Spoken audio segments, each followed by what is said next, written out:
이 말씀을 잘못 왜곡해가지고 논쟁거리를 삼는 것이 바로 요한계시록 7장에 있는 말씀입니다. 이단들은 대부분이 여기 나오는 하나님이 인침신 받는 14만 4천이 나오잖아요. 이단들은 전부가 자기들이 14만 4천 명으로서 인침받은 사람이다. 그리고 우리만이 정말 구원받는다. 여러분, 한국에 이단들이 맞는데 대부분이 요한계시록 2장을 가지고 자기들만이 구원받는다고 주장하고 있는 논쟁을 하는 장입니다. 잘 드세요. 오늘 설교 잘 드세요. 그래서 제가 오늘 저는 이 본문을 이단들이 왜 잘못됐는가, 이 본문을 잘못 활용하는가를 제가 정확하게 가르치고 우리 정통교회 성도들은 어떻게 이 본문을 바로 해석해야 되는가, 그걸 좀 오늘 말씀드리려고 합니다. 굉장히 중요한 겁니다. 오늘 말씀 잘 듣는 사람은 이단에 안 빠집니다. 그러나 오늘 이렇게 중요한 말씀을 잘 못 듣는 사람은 이단들이 와서 여러분을 잡아갑니다. 가는 사람 많아요. 수십 년 동안 예수 믿어 지금 이단에 빠져가지고 있는 사람 얼마나 많습니까? 이 계시록을 잘못 풀기 때문입니다. 오늘 여러분이 정확하게 이 계시록을 목사님 가르칠 테니까 이걸 여러분 정확하게 파악을 해가지고 여러분이 이단에 빠진 사람 보고 이 말씀을 전해가지고 그들을 끌어낼 수가 있는 겁니다. 자, 오늘 굉장히 중요한 말씀이죠. 네? 자, 오늘 7장의 말씀입니다.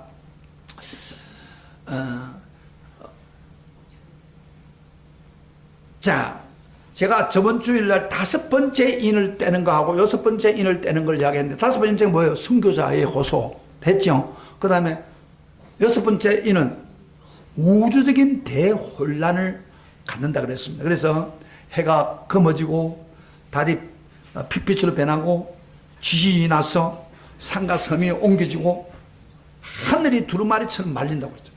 얼마나 무서운 일이 벌립니다. 그러니까 예수님이 오시기 직전에 이 큰 대혼란이 옵니다.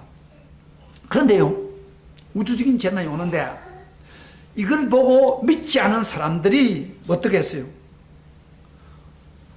우리 예수님이 재림하는 걸 눈으로 보면서 어린 나의 진노를 제발 받지 않게 해달라고 그럽니다. 여러분, 어린 날 진노가 뭐예요? 예수 안 믿는 사람은 잡아가지고 영원히 활날 붙는 그 지옥 불새가 집어였는 거예요. 끌고 가서 영원히 고통당하는, 그게 어린 양의 진노입니다. 그래서 이 대부분의 왕들이나 왕족들이나 돈 있는 사람 다 어린 양 예수님에게 진노를 안 받기 위해서 그들은 이렇게 말합니다. 숨으면서 하는 말이 뭐라고 했어요? 산이야, 돌이야, 나를 어린 양 진노에서 받지 않도록 막아달라, 그렇게 외쳤다고 했습니다. 했죠? 기억나요? 안 그래요? 여러분 중에서 그런 예수님이 재림할 때 주님 잘 왔습니다 하고 주님을 맞이하는 그런 사람이 되겠습니까? 아니면 아야 산이야 발이야 가리라, 지하층에 들어가서 숨어서 예수님 못 보겠다, 그런 사람 되기를 원합니까? 에?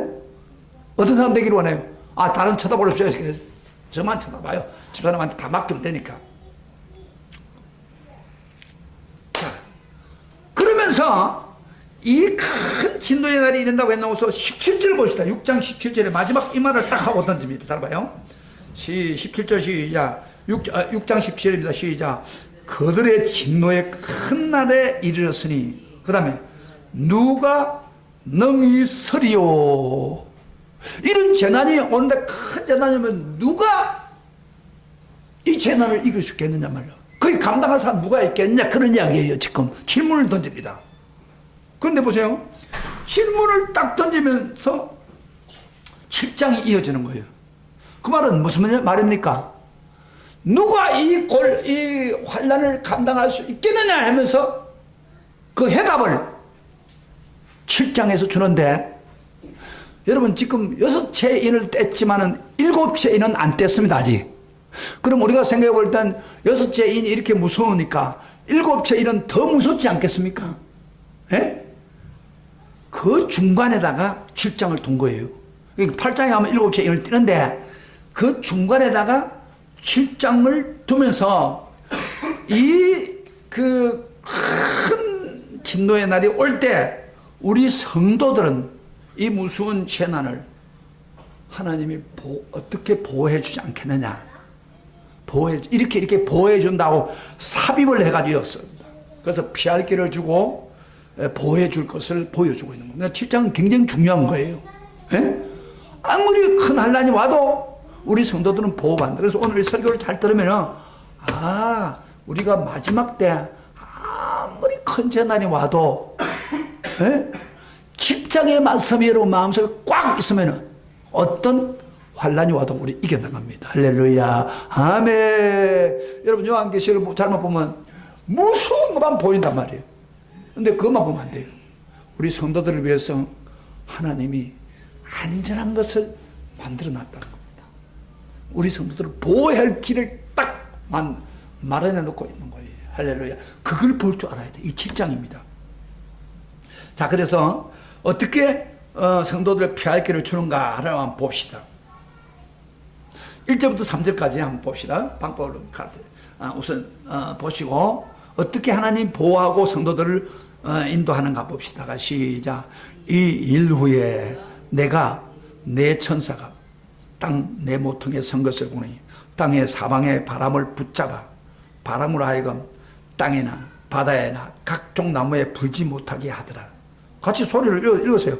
또 봄에 다른 천사가 살아계신 하나님의 인을 가지고 해 돋는 데로부터 올라와서 땅과 바다를 해롭게 할 권세를 받은 네 천사를 향해서 큰 소리로 외치되 우리가 우리 하나님의 종들의 이마에 인치기까지 땅이나 바다나 나무들을 해하지 말라 하더라. 여기 보세요. 두 가지만. 네 천사가 나오고 또 한 천사가 나옵니다. 네 천사는 어떤 천사냐면요. 보세요.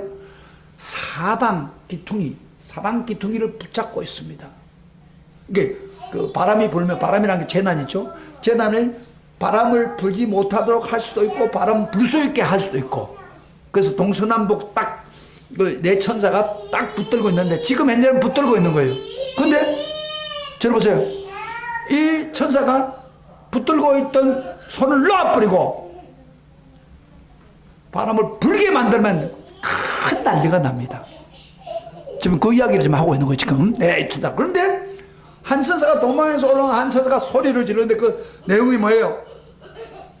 우리가 하나님의 종들의 이마에 인치기까지, 하나님 믿는 성도들의 일을 치기까지 땅이나 바다나 나무들을 해하지 말라. 이게 잡았던 그 건세를 풀지 말라 그 말이에요. 풀면 환란이 오니까. 그럼 여기서 말하는 그 땅이나 바다나 나무들을 해하지 말라 무슨 말입니까? 이 말은 나무나 이런 식물을 이야기하는 게 아니고 땅에 있는 사람들, 바다에 있는 사람들, 나무에 있는 사람들, 모든 사람들을 해하지 않도록 지금 강력하게 이야기하고 있는 거예요. 그러니까 인을 칠 때까지 너희들이 재난을, 저러보세요. 재앙을 주는 것을 꽉 막으면, 뒤에 아니고, 야, 어디 쳐다보고 있는데 지금 설교 들으라고 지금 여기 밖에 내놨는데. 여러분, 저를 보면서 눈을 보면서 들으세요. 이건 정확히 봐야 되거든요, 오늘. 우리가 구원받는 건 정확히 해야 돼, 구원받지 않습니까? 그러면서 이마에 인을 칠 때까지 그 재난을 행하지 말라 이 말이야. 내 천사 보고. 그러니까 그 천사가 명령하니까 내 천사도 그 말에 순종할 수밖에 없어요. 하나님 보낸 천사예요. 그런데 이와 비슷한 사건이 구약에도 있었습니다. 구약에도 여러분 잘 아시죠? 바빌론 나라가 와서 이스라엘 사람들을 완전히 다 잡아서 죽이고 3차까지 와서 이스라엘을 멸망시켰잖아요. 멸망시킬 때 직전에 하나님이 그 어떤 천사를 보내가지고 이마에 인을 치게 가지고 그 사람들은 죽이지 말라고 말해요. 그래서 인을 친 사람은 그 고난 가운데 죽지 않았습니다. 자, 그거 한번 봅시다. 우리 한번 봐요. 성경 찾아보세요. 자, 에스겔 다 봐요. 신약 성경 놓고 에스겔 9장입니다. 9장 2절부터 6절까지 찾으라고. 에스겔 가운데 있습니다. 에스겔 9장 2절부터 6절에 이 비슷한 사건이 나와요. 그러니까 성경은요 절대 그만 시작 안 합니다. 이 다 구약의 근거가 있어요.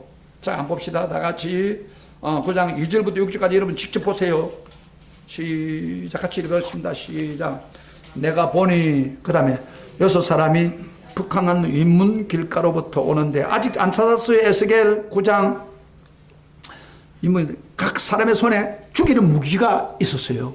그러면서 막 이스라엘 사람 죽이려고. 근데 다 같이 그 중에 한 사람은 가는 베옷을 입고, 베옷을 입은 사람이 허리에 서기관의 먹그릇을 찬대. 아마 서기관 이렇게 부서쓸 때 그 먹그릇 있잖아. 그가 글을 쓰는데 그 먹그릇을 찼더라. 그들이 들어와서 노제단 곁에 서더라. 그룹에 머물러 있던 이스라엘 하나님의 영광이 성전 문지방에 이르더니 여호와께서, 하나님 말씀한다. 그 가는 베옷을 입고 서기관의 먹그릇을 찬 사람을 불러 여호와께서 이르시되 너는 예루살렘 성읍 중에 순행을 해서 그 가운데서 행하는 모든 가증한 일로 말미암아 탄식하여 우는 자의 이마에. 가증한 일이 뭐예요? 우상을 섬기는 일이죠. 이스라엘 망한 사람이 우상을 섬기는데 그 우상 가증한 일로 말미암아 막 탄식하는 우는 거예요. 이렇게 우상을 섬기지는 말아야 될 건데 이렇게 우리가 매를 맞는데 이런 그런 게 신앙 좋은 사람이죠. 신앙이 있는 사람이죠. 보세요. 잘 봐요. 이 탄식하는 마음은 뭐예요? 우리가 신앙생활을 엉망으로 하면 이래서는 안 되겠는데 막 안타까워하는 게 그 사람 신앙 좋은 사람이에요. 죄를 지으면서도 뭐 아무 없어도 없이 죄를 지으면 안 돼요. 죄를 지었지 말아야 되겠는데 이겨야 될 건데 주일날 지켜야 될 건데 이런 마음이 있는 사람이 신앙생활을 잘하는 거예요. 지금 그 당시에 우상을 섬기지 말아야 될 건데 막 안타까워하는 사람들에게 뭐요? 안타까운 우는 자의 이마에 퍼를 그리라. 포획질 하라 말이에요. 그들에 대해서 내기에 이르시되 너희는 그를 따라 성읍 중에 다니며 불쌍히 여기지 말며 긍휼을 베풀지 말며 쳐서 늙은 자와 젊은 자와 처녀와 어린 여와 여자를 다 죽이래. 근데 그 밖에 사람들은 다 죽이라고 말이야. 근데 이마에 표 있는 자에게는 가까이 하지 말라. 이마에 표 있는 사람 절대 죽이지 말라고 말이야. 내 성소에서 시작할지니 하심에 그들이 성전 안에서 잃는 늙은 자로부터 시작하더라. 무슨 이야기입니까? 그 당시도 핍박을 당해서 이스라엘 사람 잡혀가지만은 칼에 죽고 막 그런데 하나님이 그 사람은 보호해라. 이마에 표를 해놓고 먹으리가 친 사람 그 사람 살렸어요. 그래서 이스라엘 사람들 이 사람 안 죽었어요. 하나님 보호해 주니까. 마찬가지로 요한계시록에 나타나고 있는, 자 보세요. 요한계시록에 나타난 큰 환난을 앞에 놓고 하나님의 일을 맡는 사람만은 하나님 보호해주라 그런 이야기예요. 지금 그 이야기를 지금 하고 있는 거예요. 그러니까 하나님이 일을 안 맞으면은 그 환난에 확 밀려가는 거예요. 죽는 거예요. 그걸 지금 여기서 이야기하는 거예요. 자, 그러면 그 인친 사람이 누구며 그 숫자가 뭐 얼마나 되면요? 자, 어째 이거 읽겠습니다. 그 다음에 12지파 중에서 어떤 지파가 빠지고 어떤 지파가 들어갔는가 한번 보세요. 오늘 요한계시록 17장 4절부터 읽어봅시다. 여러분 발견해 보세요. 지파의 4절부터 보겠습니다. 시작. 내가 인침, 다 같이 읽으세요. 시작. 내가 인침을 받는 자의 수를 들으니 이스라엘 자손의 각 지파 중에 뭐요? 인침을 받는 자들이 14만 4천이고 14만 4천, 그죠? 그래 놓고 이제 이스라엘 이름을 쭉 이야기하는데, 여러분 이스라엘 지파가 나오는데, 여러분 12지파가 나오는데 그 중에서 평소 때 그 지파 이름이 안 들어간 지파라든지 새로 들어간 게 뭔가 좀 발견해 보세요. 굉장히 중요한 겁니다. 잘 보세요, 여러분. 자, 우리 다 같이 읽겠습니다. 5절부터 읽겠습니다. 8절까지 시작. 유다 지파 중에 인침을 받는 자가 1만 2천. 유다 지파에 나왔죠. 루벤 지파 중에 1만 2천이요. 각 지파 중에서 1만 2천이요. 아셀 지파 중에 1만 2천이요. 납달리 지파 중에 1만 2천이요. 므낫세 지파 중에 1만 2천이요. 시몬 지파 중에 1만 2천이요. 레이 지파 중에 1만 2천이요. 이사갈 지파 중에 1만 2천이요. 스물론 지파 중에서 1만 2천이요. 요셉 지파 중에서 1만 2천이요. 베냐민 지파 중에서 인칭을 받는 자가 1만 2천이라. 자, 어떤 지파가 포함 안 되어 있습니까? 네, 단 지파. 그렇죠. 또 에브라임 지파. 그 다음에 여기 포함되어 있는 사람은 요셉 지파. 그 다음에 또 하나가 놀라운 지파가 하나 있죠. 뭐요? 레위 지파가 포함되어 있어요. 원래 레위 지파는 12지파에 포함 안 시키는데 여기 레위 지파가 포함되어 있습니다. 자, 그 이유가 뭐예요? 자, 이걸 좀 설명할게요. 여기 14만 4천 명이 나오는데 이 12만 4천 명 때문에 이단들과 잘못된 해석이 되는 거예요. 여기 14만 4천 명을 어떻게 보느냐가 중요합니다. 이게 숫자를 실제적인 숫자로 보느냐. 너 왔다 갔다 하지 말라고 내가 이야기했는데 관심이 없어요. 그 다음에 이걸 상징적인 숫자로 보느냐에 따라서 이단과 진짜 신앙이 갈려집니다. 그래서 굉장히 좋은 14만 4천 명이라는 게 굉장히 중요한 거예요.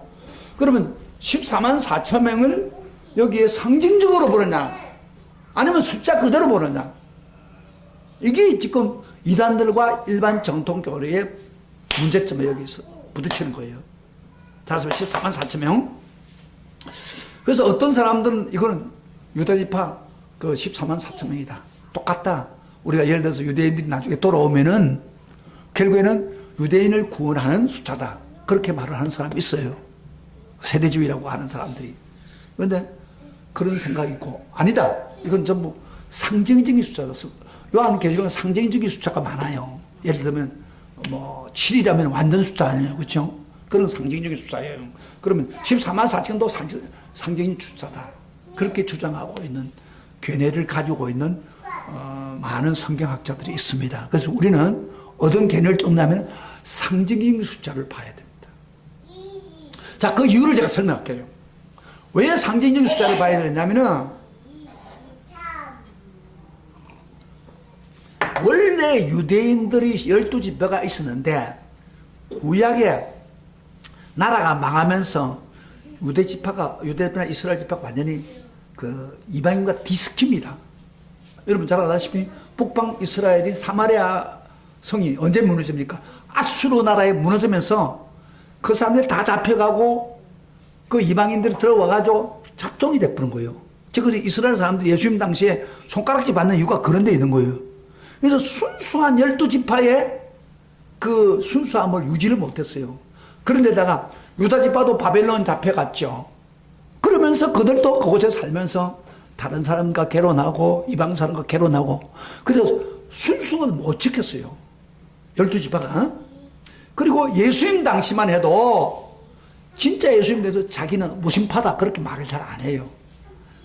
주로 레이 족속이다 그렇게 말하지만 대부분이 나는 뭐 아셀 족속이다 나는 뭐 그래 안 합니다. 그때도 희미했어요. 그런데 더 희미한 게 뭐냐면 특별히 이스라엘이 그 로마에 반항을 하다가 디도 장군 예수님 죽고 난 주 70년에 디도 장군과 군대 100만을 거들어 와가지고 이스라엘 예루살렘 성전을 파괴시켜버렸어요. 없애버렸어요.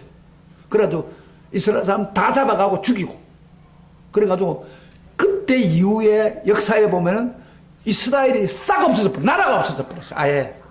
그러니까 살기 위해서 전부 도망가가지고 온 세계에 퍼졌습니다. 그래서 유대인들은요, 온 세계에 퍼져 있는 유대인.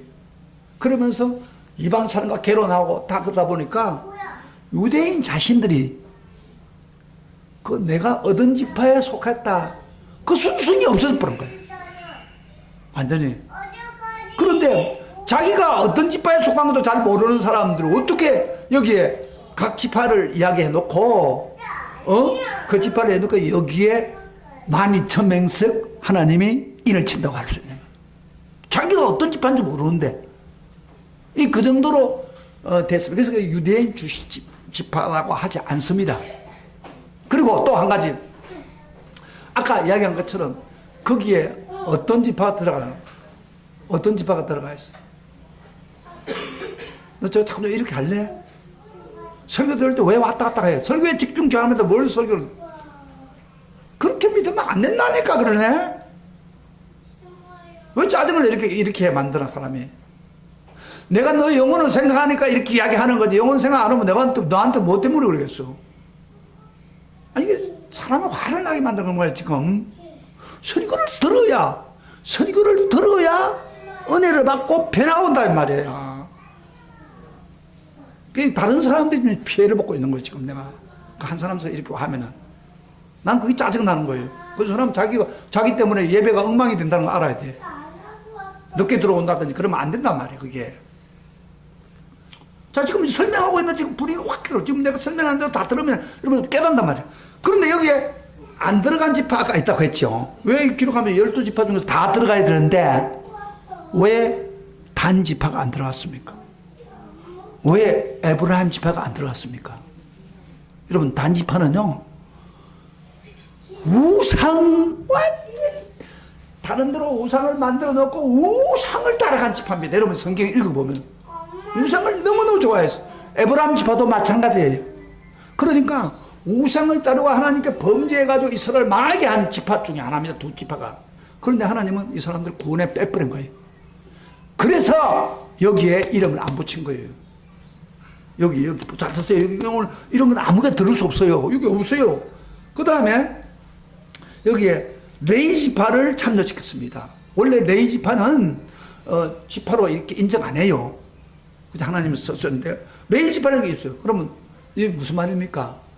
이것은 레위 지파를 여기에 여은 거는 레위 지파는 이제 없어졌던 것과 똑같은 거예요. 레위 지파는 역할을 하지 못합니다. 예수님이 그 대제사장으로서 한 번 죽음으로 온 인류의 구원을 줬기 때문에 레위 지파가 할 일이 없습니다. 그렇지만 레위 지파는 뭐가 필요해요? 구원이 필요합니다. 자기들도. 그래서 레위 지파를 여기에 집어온 거예요. 그래서 예수님이 십자가의 죽음으로 해서 한 번의 십자가의 죽음으로 우리 인류의 죄를 다 대속했기 때문에 레위 지파가 필요 없어요. 필요 없지만 그들이 구원이 필요한 거예요. 그래서 레위 지파를 집어온 거예요. 할렐루야. 근데 요셉 지파는 왜 집어냈나? 원래 요셉 지파는 므낫세하고 두 지파입니다. 에브라임. 근데 에브라임은 우상시간 내가 빼버리고 요셉 자체는 뭐 바른 그 지파 아닙니까? 그러니까 집어였는 거예요. 그래서 14만 5천 명인 4천 명인데 이 무슨 말이냐 하면 한마디로 말해서 14만 4천 명은 한마디로 상징적인 수로 풀어야 됩니다. 이게 다 구원받는 사람을 이야기하거든요. 그럼 14만 4천을 구원받는 사람을 어떻게 표현합니까? 14만 4천은 12는 뭐냐? 구약 성도. 그런 게 그 12지파를 포함한 구약 대표적인 아닙니까? 12. 그 다음에 신약 성도는 뭐가 대표가 됩니까? 사도들 12지파. 그래서 12. 그래서 12 곱하기 12는 뭐예요? 144입니다. 그런데다가 그 다음에 1000을 곱합니다. 1000을 곱하는데 이 1000은 뭐냐면은 뭐를 하냐면 모든 걸 이야기하는 거예요. 모든 이 성경에 1000이라든지 100이라든지 이런 거는 모든 게 다 포함된다 그러면 이렇게 곱하니까 14만 4천 명이 된 거예요.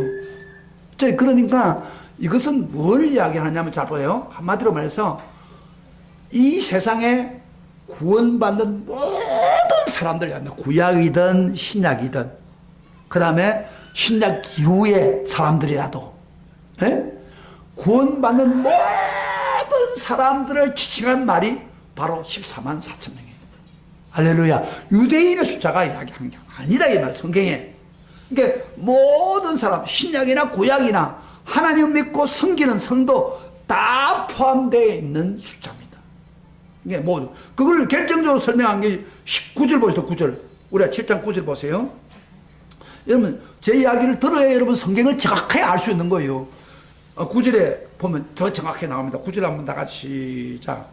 이 인류에 다 같이 소리를 내어서 읽어보자. 시작. 이 인류에 내가 보니 각 사람 각 나라와 족속과 백성과 방언에서 아무도 능히 살 수 없는 큰 무리가 나와 흰옷을 입고 소리를 같이 안 합니까? 같이 그 다음에 손에 종려가지를 들고 보좌 앞과 어린 양 앞에 서서 여기 9절부터 마지막까지 나오는 게 뭐냐면은 이 9절부터 마지막까지 나오는 게 바로 그 앞에 1절부터 8절까지는 인을 맞는 거요. 인 맞는 내용만 다 나오는데 이 일 후에 내가 보니, 그 말은 무슨 말이에요? 인을 맞고 난 후에 보니까, 얼마 시간이 많이 지나고 난 데 보니까 각 나라 사람들, 각 족속들, 각 백성들, 각 방언에서, 이 뭐냐, 세계 모든 사람들을 포함하는 거예요. 세계에 있는 모든 사람들이, 그 다음에 아무도 능히 셀 수 없는 큰 무리가, 아무도 능히 셀 수 없는 큰 무리가 흰옷을 입고 종려가지를 들고, 흰옷은 뭐예요? 구원받는 사람이 입는 옷입니다. 제가 깨끗이 됐다 그 말이에요. 그리고 종려가지를 들고 어디에 갔다고요? 하나님 보좌 앞과 어린 양 앞에 섰다 그랬습니다. 무슨 이야기입니까 이게? 제대로 여러분 설명하세요. 앞에 인을 맞은 사람들이, 아까 온 세계 성도들이 인을 맞아가지고 끝까지 믿음을 지켜가지고 결국에는 어린 양 천국에 갔다 이 말이에요. 천국에 가서 어린 양 앞에, 보좌 앞에 가서 구원받아가지고 지금 간 거예요. 그 장면을 새롭게 보여주는 거예요. 그래서 종려가지를 들면서 승리했다, 우리는 구원받아 승리했다, 흰옷을 입고 깨끗함을 입고 하나님 앞에 선 거예요. 천국에 갔다 그 말이에요. 쉽게 말하면 그걸 보여줍니다. 여기 오는 거예요. 그래서 흰옷을 입고 이 한마디로 말해서 24만 4천 명은 뭐냐 하면은, 상징적으로 볼 때 구약과 신약 이후에 지금 2000년 세월이 흐르는 가운데 믿는 모든 사람들을 포함하는 거예요. 하면 그 세계에 있는 모든 사람들을 다 포함하는 거예요. 이게 정상적인 해석입니다. 제가 그래서 이거 하기 위해서 많은 주석책을 보고 다 해가지고 여러분에게 알려주는 거예요 지금. 그런데 이단들은 이걸 가지고 막 흔들어오는 거예요. 자, 예를 들어 보시다. 이단들은요, 예를 들어서 여호와의 정인, 여호와의 정인은 14만 4천을 어떻게 이야기하느냐면은, 자기들처럼 하나님 말씀을 전하고 여호와의 정이 된 사람은 14만 4천 명이다 그 이야기예요. 그러면서 이분들은 내세의 천국을 이야기하지 않습니다. 우리가 말하는 그들은 이 시장에서 하나님이 땅을 변화시켜서 천국을 만들어 가지고 한다. 그래서 자기 편에 속아야 된다. 그렇게 말하고 있어요. 이단들은. 그 다음에 요새 최근에 뜨는 신천지 알죠? 신천지는 뭘 주장하고 있느냐면, 잘 보세요. 신천지는 14만 4천 명이 자기들 이만희를 교주를 위시해서 믿는 사람들 전부가 114만 4천 명이다 그 이야기예요. 그런데 제가 얼마 전에 그런 이야기를 했어요. 이단을 믿고 있는 내 동서가 있어가지고, 야, 신문에 보니까 2013년 되면 너희들끼리 이야기하기를 14만 4천 명이 다 된다고 그렇게 했는데 14만 4천 명이 다 넘었다면서. 근데 왜 너희들은 그거 맞지 못했어? 내가 그랬어요. 그럼 아주 귀를 찔러가지고 이야기했어요. 그때는 뭐라고 하냐면 이 친구가, 여호와의 지금 신천지에 14만 4천 명이 넘는데 다 엉터리 교인들에게. 근데 진짜 훈련받아가 제자가 된 사람은 14만 4천 명이 돼야 자기들 구원받는다고. 그래서 그 이단들 참 하여튼 말 돌리는 거는 끝내주는 거요. 자기들끼리 2013년 다 된다 해놓고 아무 일 안 벌어지니까 지금 제자가 되면 그거 어떻게 할 수 있냐고. 너희들은 뭐 하는 게 다 그런 거지. 그러면서 이 사람들은 뭐냐면요, 이만희 교주를 성령이라고 그럽니다. 그럼 우리는 성령이 영이죠, 영. 안 그래요? 성령이 우리 속에 역사하지만은 우리 눈에 보이는 분 아니잖아요. 근데 그 사람들은 성령을 이만이라 그러는 거예요. 그래, 성령이 가르쳐 성경을 가르쳐 정확하게 하는 것처럼 이만희가 가르쳐야 정확한 해석이 나가요. 그래서 그들은 요한계시록을 매주마다 공부합니다. 그런데 어떻게 공부하냐면 자기들에게 맞춰가지고. 그 14만 4천 년도 그렇게 설명하는 거예요. 사실 그 신천지가요, 저 천국에 가는 걸 이야기하는 게 아닙니다. 그 사람들도요, 이 세상에서 천연왕국 이루는 거예요. 저 내세와 상관은 없는 거예요. 이게 대부분이 이단데 내세와 상관이 없어요. 그래가지고 자기들이 끼라고 자꾸 계시를 가지고 매주마다 강의하면서 막 자기가 집이 엿보는 거예요. 그런데 그걸 멍청한 사람이 쫓아가가지고 그게 맞다고 한다 해서 그러니까 뭐 학업도 안 하고 뭐 그래 얼마나 사회에 문제를 일으킵니까? 안 그래요? 그리고 공부하자는 공부 안 하고 직장 다니면 직장 안 하고 빨리 뭐 14만 4천 명이 돼가지고 우리 구원받을 건데 이러고 앉아있는 거야. 그게 내 동서예요. 처절하니까 그게 아주 답답해 죽겠어 나는 뭐. 그래서 내가 이 요한계시록을 교인들에게 정확하게 해석을 해줘야 다시는 그런 사람이 없을 것이다. 그래서 내가 요한계시록을 해석하는 거예요. 여러분 앞에 정통적인 교리로.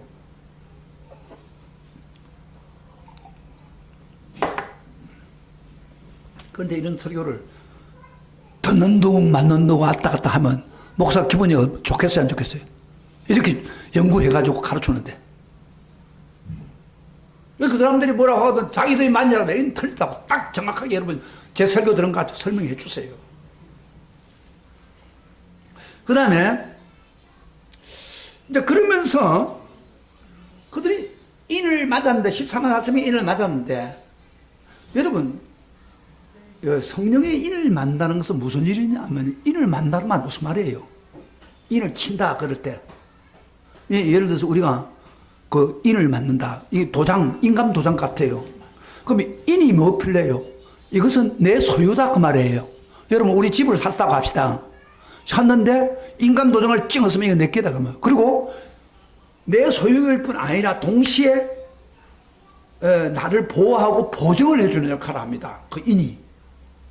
그래서 누가 와서 이 우리 집이야 하고 빼앗으면 여러분 어떻게 하겠어요? 여기 인감 도장 찍은 거 봐! 우리 거야 우리 거! 박영준 이름이 떼 있잖아! 그러면 아무 말 못하는 거예요. 무슨 말 알겠습니까? 인이라는 게 필요해요. 인은 내 소유다 내 거다 그 말이에요. 그리고 이건 정말 보호받는 거예요. 마찬가지로 하나님도 여러분에게 인을 칠 때는 이건 너 소유다 이 내 거다. 누구도 손 못 댄다. 어떤 난란도 손 못 댄다.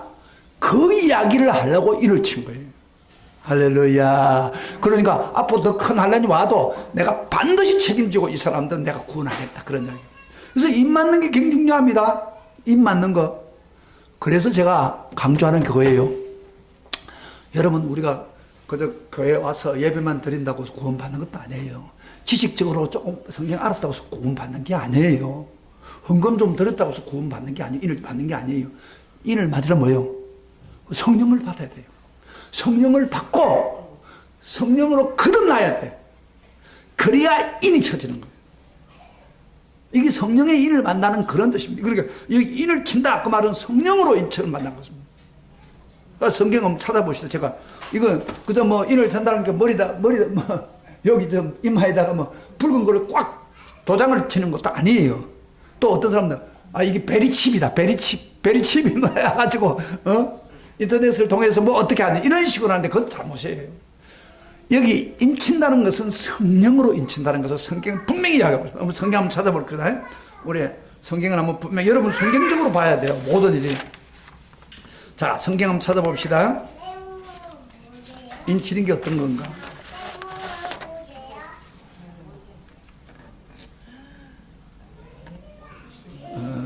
우리가 고린도후서 1장 22절 인친다는 게 무슨 말인가 봅시다.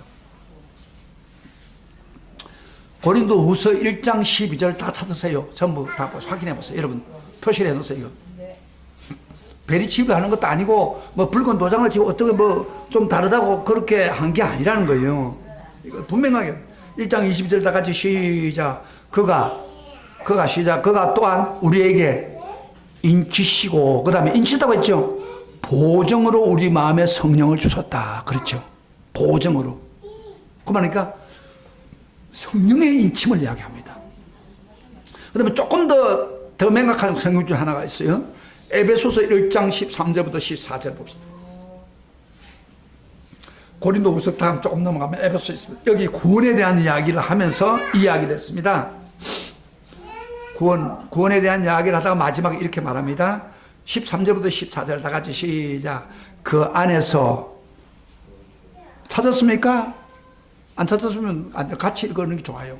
1장 13절 에베소서 1장 13절부터 14절 시작. 그 안에서 시작. 그 안에서 다 같이 크게 읽으세요. 그 안에서 너희도 진리의 말씀 곧 너희의 구원의 복음을 듣고 그 안에서 그 안에 예수님이 말합니다. 예수 안에서 또한 믿어. 그 다음에 약속의 성령으로 인치심을 받았으니 약속의 성령으로 인치심을 이는 우리 기업의 보증이 되사 그 얻으신 것을 속량하시고 그 영광을 찬송하게 하려 합니다. 그렇죠. 인친다는 것은 예수를 믿으면서 인을 친다고 말해요. 성령으로 인치심을 받는다고 말해요. 약속의 성령. 그래서 자세히 보세요. 요 인치심이라는 것은 뭐 베리집을 치고 뭘 부고 그런 게 아니고 성령으로 우리가 은혜 받고 구원 받고 인치심을 받아야 진짜 복입니다. 그러니까 이 마지막 때 시대 신앙은요, 성령의 은혜를 체험하고 인치심을 받지 않은 사람은 구원 못 받았다고 생각해도 과언이 아닙니다. 환란이 오기 전에 성령으로 확실하게 인치심을 받아야 됩니다. 오늘 성령으로 인치심 안 받은 사람 있습니까? 이 시간에 성령을 통해서 인치심 받고 거듭나요. 여기서부터 시작해. 그래야 마지막 신앙생활을 할 수 있는 거예요. 근데 어떤 사람은요, 인침 받지 않고도 내가 인침 받는 것처럼 착하는 사람이 있어요. 그러면 안 돼요. 성령의 인침을 분명히. 여러분 성령으로 인침 받았습니까? 진짜 인침 받아서 아멘 하시기 바랍니다. 성령으로 인침 받았습니까? 아멘? 인침 받았었죠? 거기 맹각해야 돼요. 이게 구원의 가장 중요한 부분이에요. 마지막 때 신앙일수록 더 그래요. 자, 그러면은 자, 한번 봅시다. 그 성령으로 인을 딱 치면은 어떤 일이 벌어지냐면요, 우리 눈이 열립니다. 영적 눈이. 그래서 영적 눈이 열려가지고 뭘 보게 되느냐면, 구원받는 데에서 제일 중요한 것이 무엇인가를 깨닫게 돼요. 여러분 성령의 인침을 받으면 성령을 받고 나면은 제일 중요한 게 뭐냐, 그게 깨달아지는 거예요. 저 같은 경우에 제가 성령의 충만 받고 은혜를 받고 나니까 그전에는 교회만 다녔지 몰랐어요. 거기에. 그런데 성령을 충만히 받고 난 후에 내가 구원받는 감격이 내 마음에 뜨겁게 불타오를 때 어느 날 밤을 새면서 기도를 하고 있는데 막 성령님이 찬송가를 가르치는 거예요. 저는 이 찬송가를 잘 몰랐어요. 그 당시에 이 찬송가가 있는지도 몰랐는데 그 찬송가를 보는데 여러분 성경에 지금 우리 찬송가 보니까 151장입니다. 이걸 제가 그때 몰랐어요. 그런데 성령께서 저에게 이 찬송가를 반주를 해가지고 이걸 부르라고. 모르는데 계속 부르는데 이 찬송가 나중에 알고 난 후에 너무너무 감동이 되는 거예요. 이 찬송가를 부르는데 그게 뭐냐면 만왕의 왕 내 주께서 왜 고초당했나 이 벌레 같은 난리에 그 보혈 흘렸네. 십자가 내가 처음 볼 때에 나의 마음에 큰 고통 사라져. 오늘 믿고서 내 눈 밝았네. 참 기쁨 영원하도다. 여기에 이 찬송가를 부르는데 너무 감격이가 돼가지고 저녁에 계속 부르면서 십자가의 은혜의 감격을 느꼈던 그런 기억이 제게 있습니다. 근데 제가요, 성령을 받고 눈이 열리니까 이 구원은 바로 십자가에서 이루어지구나. 이 가슴속에 뜨겁게 깨달아지는 거예요. 그래서 성령의 인친 사람은 반드시 이 부분이 필요하다. 그래서 여기 성령 받고 천국에 올라간 사람들도요, 막 찬양할 때 어떻게 했는가 봐봐요. 찬양할 때 이렇게 했습니다. 우리가 9절부터 10절로 갑시다. 시작. 9절부터 시작. 오늘 계시록 다시 들어가서 시작. 이 이루에 내가 보니 각 사람의 나라와 족속과 백성과 방언들에게 아무도 능히 셀 수 없는 큰 무리가 나와 흰옷을 입고 손에 종려가지를 들고 보좌 앞 어린 양 앞에 서서 큰 소리로 외쳐 이르되 뭐라고 했어요? 구원하심이 보좌에 앉으신 우리 하나님과 어린 양에게 있도다. 큰 찬송을 부르잖아요. 너무 감격이 돼가지고 하나님이 우리를 구원할 때 어린 양 예수를 통해서 구원했다. 이게 온 세계 모든 사람들이 그렇게 고백을 하고 있는 거예요. 한 목소리로 십자가를 위해서 십자가에서 피를 흘리신 어린 양의 그 어린 양의 은혜로 구원받았다.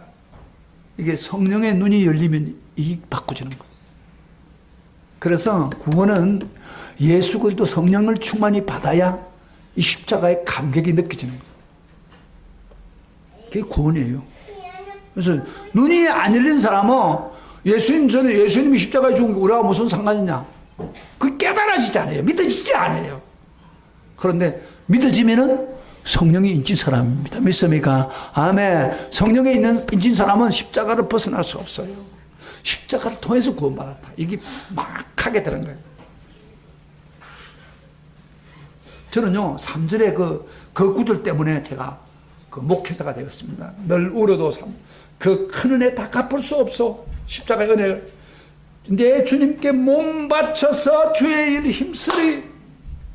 이 구절을 읽는 가운데 저는 아버지가 시골교회 목사이기 때문에 절대 목사 안 되겠다고 그렇게 가난하게 살지 않겠다고 했던 사람이 이 말씀 속에 늘 우리도 그 은혜 갚을 수 없으니까 나 주님께 몸 바쳐서 주의 힘을 힘쓰리라. 그래가지고 신학을 오게 된 동기가 된 거예요. 사실은 우리가 십자가의 은혜, 이게 구원을 주는 것이요 우리의 사명을 감당하게 하는 거예요. 그게 입맞은 사람의 차이점입니다. 입맞으면 눈이 열립니다. 영적 눈이. 십자가 감격이 되는 겁니다. 그러니까 그렇게 반응하니까 어떻게 됩니까?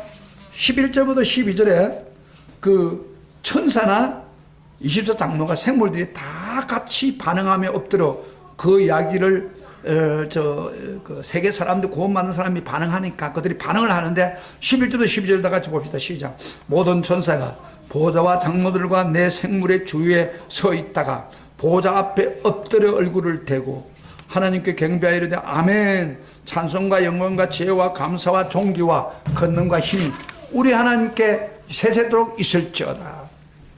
그렇게 반응하는 거예요. 여러분요, 여기는 지금 구원받는 사람이 먼저 찬양을 하고 그 다음에 천사나 24장로 그 모든 사람들이 같이 반응을 하는데, 여러분 우리가 다들 4장에 우리가 설교했지만 4장에서 찬양은 어떻게 하죠? 예? 제일 먼저 뭐요? 이 내 천사나 24장로가 먼저 반응을 합니다. 하나님의 창조하심에 대해서. 그러나 반응은 누가 해요? 그 피조물들이 반응합니다. 좀 다릅니다. 좀 거꾸로 돌아가는 거예요. 그 정도로 이 예수님의 어린 양의 피 공로가 얼마나 강력하게 이 사람들의 마음에 감동을 주고 모든 사람들이 여기에 반응해서 찬양하고 있는 내용이 가득합니다. 그래서 어린 양 찬양으로 가득 찹니다. 여러분, 할렐루야라는 찬양 알죠? 그 찬송을 지은 누구죠? 그분이 지었는데 이분이 이 글을 여기에서 감동을 받아가지고 할렐루야를 부른 거예요. 찬송을 지은 거예요. 어린 양에게 있도다. 오직 구원함심이 어린 양에게 있도다. 그리고요, 이렇게 인을 치고 어린 양 예수를 믿는 자에게 세상에서 아무리 환란이 있어도 보호해주고 영원한 천국에서 누릴 축복을 이야기하고 있습니다. 13절부터 15절 봅시다. 자, 오늘 본문 다 같이 그렇게 찬양하는 사람에게 하나님 어떻게 되었냐? 13절 15절 시작. 장로 중 하나가 응답하여 나에게 이르되 흰옷 입은 자들이 누구며 또 어디서 왔느냐? 내가 말하기를 내 주여 당신이 아나이다 하니 그가 내게 이르되 이는 큰 환란에서 나오는 자들인데 어린 양의 피에 그 옷을 씻어 희게 했다. 여기 환란에서 나온 자라고 했습니다. 성도는 환란을 당하고 핍박을 당한다 이 말이에요. 그렇지만 이들은 꺾이지 않아요. 믿음이. 십자가를 붙잡고 끝까지 나갑니다. 그런 사람입니다. 그래서 이들에게 축복해 주는데 16절부터 17절 어떤 축복을 주는지 봅시다. 다 같이 시작. 그러므로 그들이 하나님 보좌 앞에 있고 또 그 성전에서 밤낮 하나님 섬김에 보좌에 앉으시니까 그들을 위해 장막을 치시리니 그들은 다시는 줄이지도 아니고 목마르지도 아니고 해나 아무 뜨거운 기운에 상하지 아니하리니 이런 보좌 가운데 계신 어린 양이 그들의 목자가 돼서 생명수 샘으로 인도하시고 하나님께서 그들의 눈에서 모든 눈물을 씻어주실 것이다. 여러분요, 하나님 보좌 앞에 그들이 끝까지 갈란을 이기고 나갔을 때 성전에서 밤낮 하나님을 섬긴다는 말은 영원히 하나님만 섬기는 거예요. 그랬더니 하나님이 장막을 쳐주는 거예요, 그들에게. 그래서 그들은 다시 줄이지도 않고 목마르지도 않고 해나 어려운 뜨거움이 기어 상하지 않도록 도와주고 그 보좌 가운데 계신 어린 양이 직접 예수님이 그들의 목자가 돼가지고 생명샘으로 인도합니다. 생명수가 있는 곳으로 인도해가지고 성도들을 그들을 마시니까 뭐요? 영원히 살 수 있는 생명이 주어지는 거예요. 그리고 하나님께서 그들의 눈에서 모든 눈물을 씻어준다. 무슨 말입니까? 세상에서 예수 믿는다고 핍박받고 환난받는데 끝까지 믿음을 지키는 그들에게 얼마나 많은 눈물을 흘렸겠습니까? 그 눈물을 씻어주는 거예요. 할렐루야. 영원한 천국에서 인도해 줄 것을 이야기하고 있는 거예요. 근데 이게요, 여기만 있는 게 아니고 우리가 마지막 날 새 천지에 가서 영원한 천국을 누릴 때, 영원한 신부로 누릴 때 이 위로가 똑같이 옵니다. 우리 21장 1절부터 7절까지 읽고 끝나겠습니다. 영원한 축복이에요. 우리 성도들이 추구하고 있는 영원한 축복. 요한계시록 21장 1절부터 7절까지 보겠습니다.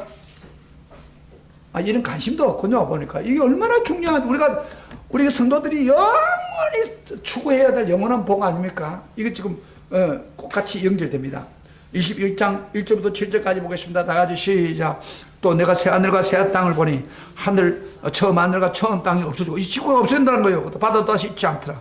또 내가 보며 거룩한 성 새 예루살렘이 하나님 것도 하늘에서 내려오니 그 준비한 것이 신부가 남편을 위하여 단장한 것 같더라. 내가 들으니 보좌에 큰 음성이 나서 이르되 보라, 하나님의 장막이 사람들과 함께 있으며 하나님 그들과 함께. 아까 하나님 장막을 쳐준다고 했죠. 장막이 하나님 사람과 가까이 계신다고 말이에요. 그들과 함께. 그들은 하나님 백성이고 하나님은 친히 그들과 함께 계셔서 모든 눈물을 그 눈에서 닦아주고 고난당했던 것을 하나님 눈물로 닦아준다. 다시는 사망이 없고 애통하는 것이나 곡하는 것이나 아픈 것이 다시 있지 아니하리니 처음 그들이 다 지나갑니다. 6절 7절 봅시다. 그것도 조금 넘어가서 내가 생명수 샘물을 목마른 데에게 값없이 주리니 이기는 자는 이것들을 상속으로 받으리라. 나는 그의 하나님이 되고 그는 내 아들이 되리라. 그런가 보세요.